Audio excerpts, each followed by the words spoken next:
Test natin mga boss kung yung ating ginawang wiring connection kung meron siyang resistance.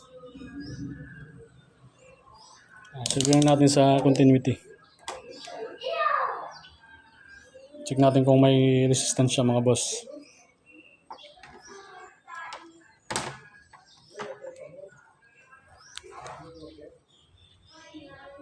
Ito mga boss.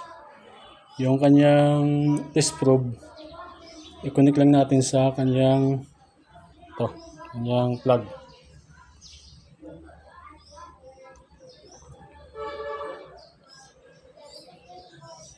Test natin kung gumagana yung ating number 1. May resistance siya.